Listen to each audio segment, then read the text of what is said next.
Alright, welcome back. Technology behind TikTok. तो यार, जो फीचर्स है ना टिकटॉक के, वो मैंने दो सेक्शन में डिवाइड कर दिए हैं। पहला है तुम्हारा बेसिक फीचर्स का सेक्शन और दूसरा है तुम्हारा एडवांस फीचर्स का सेक्शन। तो यार, जो बेसिक फीचर्स का सेक्शन है, इसमें बेसिक फीचर्स हैं जो तुम्हें टिकटॉक के क्लोन्स में देखने को मिल जाएंगे, like login and uploading video, notification and sharing of video, hearts and comments, profile को एडिट करना और मैसेज भेजना, रिसीव करना। एडवांस फीचर्स में तुम्हारा augmented reality face filters, videos recommendation, I mean to say video recommendation engine, उसके अलावा video editing, location based recommendation और लाइव वीडियो स्ट्रीम। ये जो एडवांस फीचर्स है, इसे आज मैं आपको एक्सप्लेन करूंगा कैसे आप with the help of third parties, I mean to say third party API की मदद से कैसे आप इम्प्लीमेंट कर सकते हो। ये आज मैं आपको एक्सप्लेन करने वाला हूँ, ठीक है। उसके अलावा टिकटॉक के जो फीचर्स है वो भी मैं आज आपको एक्सप्लेन करूंगा। टेक्नोलॉजी टिकटॉक की कैसे इम्प्लीमेंट हुई है और क्या क्या टेक्नोलॉजी यूज कर रहा है टिकटॉक, ठीक है। तो आगे चलते हैं। सबसे पहले आज का हमारा एजेंडा क्या है? Basic development. देखो, जो क्लोन्स देखने को मिलते हैं तुम्हें, चिंगारी, मित्रों, टक टक जैसे क्लोन, ये एकदम बेसिक ऐप है, बेसिक क्लोन है। सही बताओ ना, $40 की स्क्रिप्ट मिलती है, तुम खरीद सकते हो इंटरनेट से। बस उसमें है ना, तुम्हें नाम चेंज करना है, लोगो चेंज करना है और बन गया तुम्हारा टिकटॉक, बेसिक ऐप। मुद्दा आता है एडवांस फीचर्स पे। एडवांस फीचर्स ना ही क्लोन्स में एग्जिस्ट हैं, इवन जो कॉम्पिटिटर्स हैं टिकटॉक के, उनमें भी एडवांस फीचर्स नहीं है अब तक, ठीक है। देखो यार, मैं तारीफ नहीं कर रहा हूँ टिकटॉक की किसी और पर्सपेक्टिव से। असल में टेक्नोलॉजी में सही में टिकटॉक बहुत ज़्यादा एडवांस है, ठीक है। जो थर्ड पॉइंट है वो है तुम्हारा टीम रिक्वायरमेंट। किस तरीके की टीम की तुम्हें रिक्वायरमेंट होगी? देखो, तुमने बेसिक ऐप डेवलप कर लिया, एडवांस फीचर्स भी इम्प्लीमेंट कर लिए, लेकिन समय के साथ इम्प्रूव करना होगा ना तुम्हें तुम्हारे ऐप को, आगे और फीचर्स ऐड करने होंगे। तो तुम्हें किस तरीके की टीम की रिक्वायरमेंट होगी, ये भी मैं आज एक्सप्लेन करूंगा तुम्हें, ठीक है। नाउ चलो एनालाइज करते हैं रियल टिकटॉक की टेक्नोलॉजी। तो टोटल 5 स्टेप्स। तो पहला स्टेप है तुम्हारा, mostly TikTok use C++ on it's facial and gesture recognition technology.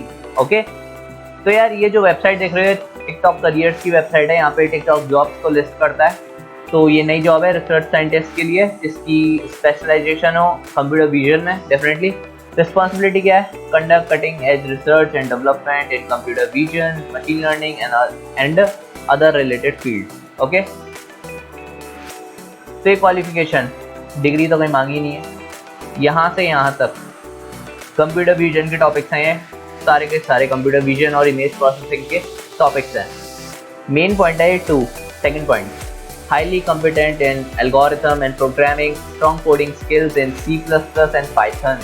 देखो, इस पॉइंट को मैं तुम्हें एक्सप्लेन करता हूँ। बहुत सारी लाइब्रेरीज हैं मार्केट में, और जो ज़्यादा यूज़ होती है, सबसे ज़्यादा यूज़ होती है OpenCV। जब भी हम रिसर्चेस को कंडक्ट कराते हैं या फिर कोई भी एक डेवलपमेंट करते हैं इन दी फील्ड ऑफ कंप्यूटर विजन और इमेज प्रोसेसिंग, वो लाइब्रेरी है असल में OpenCV। और OpenCV बहुत ज़्यादा यूज़ होती है, बहुत ज़्यादा। लेकिन क्या है, टिकटॉक अपनी खुद की कस्टम लाइब्रेरीज को कोड करवाता है, प्रोग्राम करवाता है। OpenCV भी यूज़ करता है, लेकिन उसके साथ साथ कस्टम लाइब्रेरीज भी प्रोग्राम करवाता है अपने प्रोग्रामर से इन C और C++। देखो, C और C++ क्यों यूज़ होती है स्पेसिफिकली उन लाइब्रेरीज को प्रोग्राम करने के लिए? बिकॉज इनका जो रन टाइम होता है ना, वो बहुत ज़्यादा फास्ट होता है। और बेस लेवल पे जब हम बात कर रहे हो एनकोडिंग्स के ऊपर, तो C और C++ सबसे ज़्यादा यूज़ होती है किसी भी लाइब्रेरी में। सारी लाइब्रेरीज देख लेना, जो भी लाइब्रेरीज हैं जो भी एकदम बेस लेवल पे काम करती हैं, वो सारी की सारी लाइब्रेरीज C और C++ में ही प्रोग्राम होती है। हाँ, उन्हें फर्दर बैकएंड पे उनके मॉडल्स बना के इम्प्लीमेंट तुम पाइथन में कर सकते हो। CI/CD पाइपलाइंस बना के फर्दर तुम उन्हें इम्प्लीमेंट कर सकते हो with the help of Python programming language. तो तुम्हें पता चला कि जो टिकटॉक है वो असल में खुद की कस्टम लाइब्रेरीज बनाता है अकॉर्डिंग टू देयर ऐप। जिससे क्या होता है कि जो ऐप का कोड होता है और उनकी लाइब्रेरीज का कोड होता है, वो आपस में बहुत अच्छे से कोरिलेट कर पाता है, और इससे ओवरऑल एक्सपीरियंस ऐप का बहुत ज़्यादा एनहेंस हो जाता है। इसलिए वो C और C++ यूज़ करता है। और पाइथन डेफिनेटली वो उसे बैकएंड पे इम्प्लीमेंट करने के लिए, बैकएंड APIs को एक साथ काम करने के लिए पाइथन यूज़ करता है, ठीक है। Now second point, in most cases TikTok do not use any third-party API. Their engineers are very brilliant and they conduct their own research and development on latest technology. तो जैसा कि मैंने तुम्हें कहा था कि जो TikTok है उसका खुद का एक R&D डिपार्टमेंट है, जस्ट लाइक गूगल का खुद का एक R&D डिपार्टमेंट है, रिसर्च एंड डेवलपमेंट डिपार्टमेंट, जिसे कहते हैं हम गूगल X। एंड वैसे ही टिकटॉक का है। टिकटॉक ज़्यादातर जो रिसर्चेज होती हैं वो मीडिया फाइल्स के ऊपर, like video, image processing, video को एनालाइज करना, इन सब चीज़ों के ऊपर मतलब ग्राफिक्स से रिलेटेड जितनी भी रिसर्चेज होती हैं वो कंडक्ट कराता है। डेफिनेटली उसका ऐप भी कुछ इस तरीके का है इसीलिए। Now third point, research on most advance image processing technique in real time using C++ and OpenCV। तो इस पॉइंट को मैं अभी तुम्हें एक्सप्लेन करता हूँ। तो अगेन ये भी एक जॉब टिकटॉक ने लिस्ट करी है अपने टिकटॉक करियर्स की वेबसाइट पे। यहाँ पे इन्हें एक सॉफ्टवेयर इंजीनियर चाहिए जिसकी स्पेशलाइजेशन हो हाई परफॉर्मेंस कंप्यूटिंग में। मतलब क्या है मैं समझाता हूँ अभी। तो देखो ये तो रिस्पॉन्सिबिलिटीज़ हैं, एल्गोरिथम डेवलप करना, जो फ़ोन में परफॉर्मेंस को मैनेज करना। मैं अभी तुम्हें आसान भाषा में समझाता हूँ। देखो यहाँ से लेकर यहाँ तक इन सब का मतलब ये है कि जो तुम्हारा फ़ोन है जब वो वीडियो को रेंडर कर रहा हो या फिर वीडियो को शूट कर रहा हो, उस टाइम तुम इफेक्ट्स जो इम्प्लीमेंट करते हो उन सब से क्या होता है कि जो तुम्हारी GPU पावर होती है ना, जो ग्राफिक मेमोरी होती है तुम्हारे फ़ोन की, उस मेमोरी को कम से कम यूज़ करना जिससे तुम्हारा फ़ोन हीट ना हो और बहुत स्मूथली तुम्हारा काम हो जाए। ठीक है, तो इन सब को कैसे कर सकते हैं, किस तरीके के एल्गोरिथम डेवलप कर सकते हैं, किस तरीके के फीचर्स यूज़ कर सकते हैं, तो इन सब को प्लान करना, अप्लाई करना, ये सब काम होता है इस तरीके के सॉफ्टवेयर इंजीनियर का। ठीक है, तो proficient with parallel programming, performance optimization techniques such as Neon, OpenCL, OpenGL, ES Metal, Vulkan। तो यार ये Vulkan असल में NVIDIA का एक फ्रेमवर्क कहो या फिर लाइब्रेरी कहो, असल में मेरे को तो फर्क ही नहीं समझ में आता कभी फ्रेमवर्क और लाइब्रेरी के बीच में, परेशान हो जाता हूँ। तो ठीक है, ये समझ लो कि OpenGL एक लाइब्रेरी है एंड Vulkan भी एक लाइब्रेरी है, OpenCL भी एक लाइब्रेरी है। ये जितनी भी लाइब्रेरीज है ना यहाँ से लेकर यहाँ तक, ये सारी की सारी लाइब्रेरीज तुम्हारे सिस्टम के GPU के साथ इंटरेक्ट करती हैं। मतलब इनको पता होती है कि तुम्हारा CPU कितने कोड्स यूज़ कर रहा है पर्टिकुलर प्रोसेस को परफॉर्म करने के लिए, तुम्हारी GPU कितनी मेमोरी कंज्यूम हो रही है। तो इन सब को एनालाइज करके जो ये सॉफ्टवेयर इंजीनियर है एक पर्टिकुलर स्पेसिफिक प्रोग्राम लिखता है जिससे तुम्हें बहुत अच्छा यूज़र एक्सपीरियंस टिकटॉक प्रोवाइड करा सके जब तुम उसके ऐप को यूज़ करो। एंड ओवरऑल बस एक्सपीरियंस को इनहेंस करने के लिए ये पूरी राम कथा करी जाती है। ठीक है, अब आता है तुम्हारा fourth point, they use advance comparison algorithms which help server to analyse video और इमेज वेरी फास्ट। तो देखो मैं बताता हूँ, जब भी तुम वीडियो को रिकॉर्ड करते हो तो रिकॉर्ड करने के बाद तुम उसमें बहुत सारे ट्रांजिशन लगाते होगे, फेस फिल्टर लगाते होगे, 50 तरीके के इफेक्ट लगा देते होगे। तो उससे क्या होता है कि जो तुम्हारी वीडियो का साइज होता है ना वो बहुत ज़्यादा इंक्रीज हो जाता है। सपोज करो 150 MB हो गया, तो उसको अपलोड करने में डेफिनेटली जैसे साइज इंक्रीज करेगा वैसे टाइम भी इंक्रीज करेगा। लेकिन अगर टाइम ज़्यादा इंक्रीज करेगा तो तुम्हें अच्छा नहीं लगेगा ना कि तुम ज़्यादा टाइम लगा रहे हो, यार ये अपलोड नहीं हो रही, दिमाग खराब हो रहा है। तो क्या करता है टिकटॉक की उस वीडियो को कंप्रेस कर देता है। तो उन वीडियोस को कंप्रेस करने के लिए एल्गोरिथम यूज करता है। मेनली 2 एल्गोरिथम बहुत ज़्यादा पॉपुलर है मार्केट में। तो यार ये एल्गोरिथम है कंप्रेशन एल्गोरिथम, हफमैन एंड लिम्पेल-ज़ेव-वेल्च। ये 2 एल्गोरिथम है, ये बहुत ज़्यादा फेमस एल्गोरिथम है जो कि वाइडली यूज होती है in order to compress media files. यहाँ पे लिखा हुआ है both Huffman codes and LZW are widely used in practice and are a part of many real-world standards such as GIF, JPEG, MPEG, MP3 and more। ठीक है, तो ये MIT का पेपर है एंड तुम पढ़ना चाहो तो पढ़ लेना, हालांकि बहुत ज़्यादा कॉम्प्लिकेटेड होगा ये। ठीक है, तो ये 2 एल्गोरिथम यूज़ करता है टिकटॉक। मतलब ये नहीं कह रहा मैं कि ये दोनों ही स्पेसिफिकली यूज़ करता है, लेकिन ज़्यादातर ये एल्गोरिथम यूज़ होती है। मे बी टिकटॉक अपनी खुद की कस्टम एल्गोरिथम डिज़ाइन करता हो in order to compress the size of their media files. And आगे चलते हैं। तो यार 5th point, overall app quality and run time is very fast due to native development using Java and C++। अब ये native development और hybrid development क्या होता है ये मैं आगे एक्सप्लेन करूँगा एंड ये भी बताऊँगा कि नेटिव डेवलपमेंट क्यों टिकटॉक यूज़ करता है, इसे एक्सप्लेन करूँगा आगे। Now types of programming languages. अब प्रोग्रामिंग लैंग्वेज कौन सी यूज़ करता है टिकटॉक? देखो ये मजाक टॉपिक है लेकिन तब भी जावा और कॉटलिन यूज़ करता है एंड्रॉइड के लिए, स्विफ्ट और ऑब्जेक्टिव सी यूज़ करता है iOS के लिए। Simple. Now what technology we require. तो अगर टिकटॉक के जो एडवांस फीचर्स हैं हम इम्प्लीमेंट करना चाहते हैं अपने खुद के ऐप में, या फिर हम एक क्लोन बनाना चाहते हैं टिकटॉक का जिसके अंदर एडवांस फीचर्स भी हों ना कि सिर्फ बेसिक फीचर्स, तो मैंने यहाँ पे कुछ सर्विसेज दे रखी हैं। इनकी कुछ लाइब्रेरीज हैं, कुछ की SDK हैं, कुछ की API हैं, आप यूज़ कर सकते हो और वो जो एडवांस फीचर्स हैं टिकटॉक के वो इम्प्लीमेंट कर सकते हो अपने खुद के ऐप में। तो सबसे पहले आता है आपका फेशियल रिकॉग्निशन। एक्चुअली जो स्टेप 1, स्टेप 3 और स्टेप 4 है, इनमें जो हम सर्विसेज यूज़ कर रहे हैं ये एक ही कंपनी की तरफ से है, वो है बनूबा। ठीक है, तो मैं आपको पहले ये 3 स्टेप एक्सप्लेन कर देता हूँ, देन फर्दर हम स्टेप 2, स्टेप 5 और स्टेप 6 की तरफ जाएंगे। सबसे पहले फेशियल रिकॉग्निशन। फेस को रिकॉग्नाइज करने के लिए हम एसडीके यूज़ करेंगे बनूबा का या फिर फेस प्लस प्लस का। फ़र्क क्या है कि बनूबा बेलरूस की कंपनी है और फेस प्लस प्लस चाइना की कंपनी है, शंघाई। ठीक है, और ये फेस ब्यूटी के लिए हम यूज़ करेंगे अगेन एसडीके बनूबा का, और फेस फिल्टर्स के लिए भी हम टेक्नोलॉजी यूज़ करने वाले हैं बनूबा की। ठीक है, तो यार ये जो वेबसाइट है ये बनूबा की ऑफिशियल वेबसाइट है। यहाँ पे ये लोग एसडीके और अपने प्रोडक्ट्स प्रोवाइड कराते हैं, सारी मिल जाएगी, जैसे AI video editing and SDK provide कराते हैं असल में। एंड ये रहा face filters, beauty AR, unity, AI video editor, and ये असल में है इसका face AR SDK.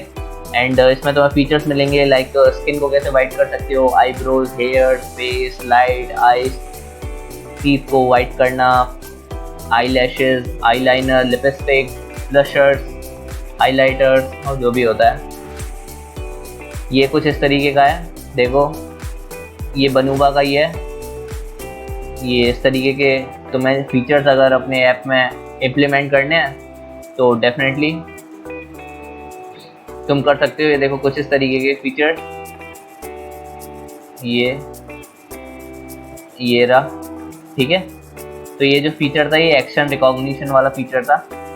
End game filters, तुम जो चाहो कर सकते हो यार, बहुत सारी चीज़ें यहाँ पे मिल जाएंगी। तो तुम यहाँ से एसडीके ले सकते हो और इस एसडीके को यूज़ कर सकते हो और टिकटॉक जैसे फीचर्स को इम्प्लीमेंट कर सकते हो। ठीक है, बहुत ईजिली कर सकते हो यार, इसमें कुछ भी नहीं है खास। और ये रहा तुम्हारा face plus plus. Actually face plus plus specifically तुम्हारे फेशियल फीचर्स को एक्सट्रैक्ट करने के लिए, फेशियल लैंडमार्क्स को एक्सट्रैक्ट करने के लिए यूज़ किया जाता है। तो तुम अगर चाहते हो फेशियल लैंडमार्क्स को एक्सट्रैक्ट करना तो यहाँ पे टेक्नोलॉजी है फेस डिटेक्शन टेक्नोलॉजी, तुम फेस प्लस प्लस भी यूज़ कर सकते हो, लेकिन मैं रिकमेंड करूँगा बनूबा ही यूज़ करो एंड वही अच्छा है। ठीक है, तो यार अब हम बात करते हैं स्टेप 2, स्टेप 5 और स्टेप 6 के बारे में। जो तुम्हारा स्टेप 2 है इसमें तुम्हारा लाइव स्ट्रीम। अगर तुम चाहते हो लाइव स्ट्रीमिंग का फीचर डालना अपने खुद के ऐप में तो तुम यूज़ कर सकते हो SDK from Amazon web services.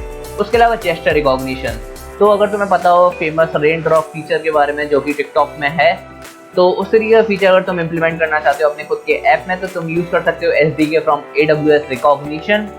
और जैसे कि हमने पहले बात करी थी स्टेप 6 में, आई मीन टू से स्टेप 6 में अभी हम बात करेंगे रिकमेंडेशन इंजन के बारे में, जो कि हम पहले डिस्कस कर चुके हैं। ये एक्चुअली जो रिकमेंडेशन इंजन है ये अगर तुम इम्प्लीमेंट करना चाहते हो तो तुम यूज़ कर सकते हो या तो गूगल क्लाउड इंजन या फिर अमेजॉन वेब सर्विसेज, कुछ भी यूज़ कर लो, दोनों से बढ़िया बनेगा। ठीक है, तो देख लेते हैं तीनों को। तो ये है तुम्हारा AWS लाइव स्ट्रीम एंड यहाँ से तुम डिप्लॉय कर सकते हो। देखो लिखा हुआ है एस्टिमेटेड डिप्लॉयमेंट टाइम 5 मिनट, हालांकि लगेगा 1 घंटा। Live streaming on AWS with media store. ठीक है, ये मतलब जो भी इनका एसडीके है तुम यूज़ कर सकते हो एंड ये इनका आर्किटेक्चर दे रखा है, तो ईजिली तुम इम्प्लीमेंट कर सकते हो लाइव स्ट्रीमिंग फीचर अपने एप्लीकेशन में with the help of AWS, right. तो यार अब हम बात कर लेते हैं अमेजॉन रिकॉग्निशन के बारे में।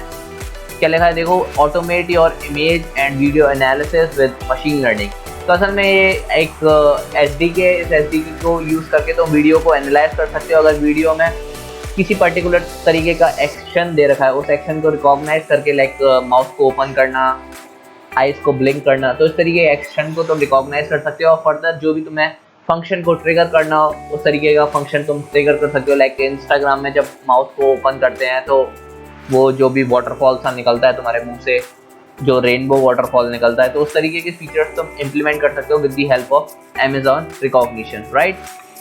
तो यार अब हम बात कर लेते हैं रिकमेंडेशन इंजन के बारे में। Creating a recommendation engine using Amazon personalize. तो ये जो रिकमेंडेशन इंजन है तुम बना सकते हो with the help of Amazon personalize. Definitely इनके अलग अलग ये कैटेगरी में फीचर दे रखे हैं, तुम यूज़ कर सकते हो और एसडीके यूज़ कर सकते हो, रिकमेंडेशन इंजन बना सकते हो इजीली। ये है तुम्हारा गूगल क्लाउड का recommendation engine, I mean to say service है, यहाँ से तुम बना सकते हो रिकमेंडेशन एआई एंड यहाँ पे इन्होंने लिख रखा है give customer more of what they love. सही बात है, तो गूगल क्लाउड इंजन यूज़ कर सकते हो तुम रिकमेंडेशन इंजन बनाने के लिए एंड या तो चलो यार, अब हम बात कर लेते हैं सम एडिशनल फीचर्स के बारे में, लाइक रियल टाइम एनालिटिक्स। तो जो तुम्हारा ऐप है उसके अंदर ट्रैफिक आ रहा है, तो किस एज ग्रुप के लोग किस पर्टिकुलर रीजन से आ रहे हैं, इस तरीके का डेटा, इस डेटा को एनालाइज करना और फर्दर इस डेटा की हेल्प से तुम्हारे ऐप को इम्प्रूव करना।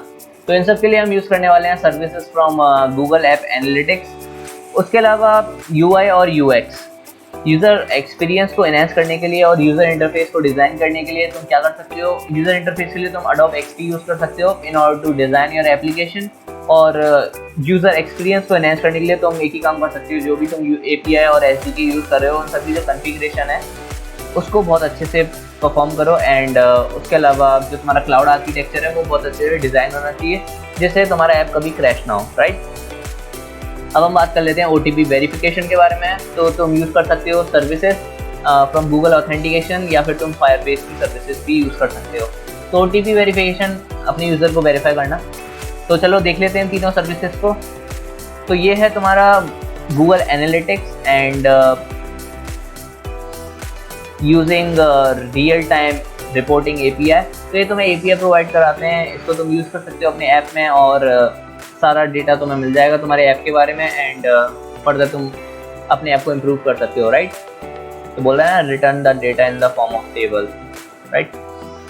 तो ये है तुम्हारा Adobe XD।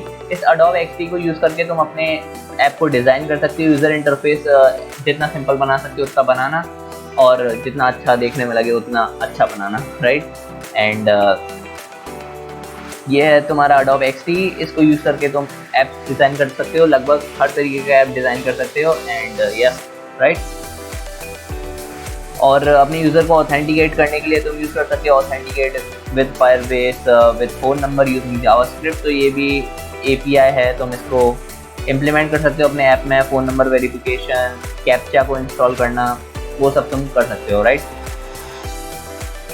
और तुम्हें और ज़्यादा सिक्योरिटी चाहिए तो ये रहा तुम्हारा गूगल आइडेंटिटी प्लेटफॉर्म। इसमें तुम गूगल के साथ लिंक कर सकते हो एंड बहुत सारी चीज़ें, स्मार्ट लॉक इम्प्लीमेंट कर सकते हो और फर्दर सिक्योरिटी परफॉर्म कर सकते हो अपने ऐप में। अब हम बात कर लेते हैं why we use native rather than hybrid. तो जैसा कि हमने पहले स्टेप 5 में बात करी थी कि जो टिकटॉक है वो नेटिव डेवलपमेंट यूज़ करता है, नेटिव लैंग्वेजेस यूज़ करता है, राइट। वो हाइब्रिड डेवलपमेंट नहीं करता। तो ये समझने से पहले हमें समझना होगा difference between native and hybrid development. तो जो तुम्हारा नेटिव डेवलपमेंट होता है ना, उसमें क्या होता है कि तुम एंड्रॉयड के लिए अलग कोड लिखते हो जावा या फिर कॉटलिन में, और iOS के लिए तुम अलग कोड लिखते हो इन दी प्रोग्रामिंग लैंग्वेजेस लाइक स्विफ्ट और ऑब्जेक्टिव-सी, राइट। तो इससे क्या होता है कि जो तुम्हारा ऐप होता है ना, वो उसकी जो परफॉर्मेंस होती है बहुत ज़्यादा फास्ट होती है एज़ कम्पेयर टू हाइब्रिड। अब हाइब्रिड क्या होता है, हाइब्रिड के लिए बहुत सारे फ्रेमवर्क्स अवेलेबल हैं, फेमस हैं तुम्हारे कॉर्डोवा, फ्लटर, रिएक्ट नेटिव। तो ये जितने भी फ्रेमवर्क्स हैं, इन सब फ्रेमवर्क्स को तुम यूज़ कर सकते हो और एक प्रोग्रामिंग लैंग्वेज में तुम iOS के लिए भी ऐप लिख सकते हो। और मतलब तुम एक ऐप लिखो, लाइक फॉर एग्जांपल फ्लटर है, फ्लटर प्रोग्रामिंग लैंग्वेज यूज़ करता है डार्ट, और रिएक्ट यूज़ करता है जावास्क्रिप्ट। तो तुम जावास्क्रिप्ट में ऐप लिखो या फिर डार्ट में ऐप लिखो, तुम एंड्रॉयड के लिए लिखोगे लेकिन तुम उसे रन कर सकते हो एंड्रॉयड में भी और iOS में भी, सिंपल। तो इससे क्या होता है कि तुम्हारी जो कॉस्ट होती है ना वो डिक्रीज हो जाती है, एंड डेवलपर भी तुम्हें एक ही लगेगा। लेकिन क्या होता है कि परफॉर्मेंस थोड़ी कम होती है, मतलब परफॉर्मेंस उतनी अच्छी नहीं होती जितनी नेटिव की होती है। तो इसलिए टिकटॉक यूज़ करता है नेटिव, और डेफिनेटली अगर तुम इतना एडवांस ऐप बना रहे हो तो नेटिव डेवलपमेंट ही यूज़ करोगे, राइट। अब हम बात कर लेते हैं बैक एंड डेवलपमेंट के बारे में, जो कि सबसे इंपॉर्टेंट पार्ट है। तो देखो यार, सबसे पहले टिकटॉक की एग्जांपल से समझ लेते हैं।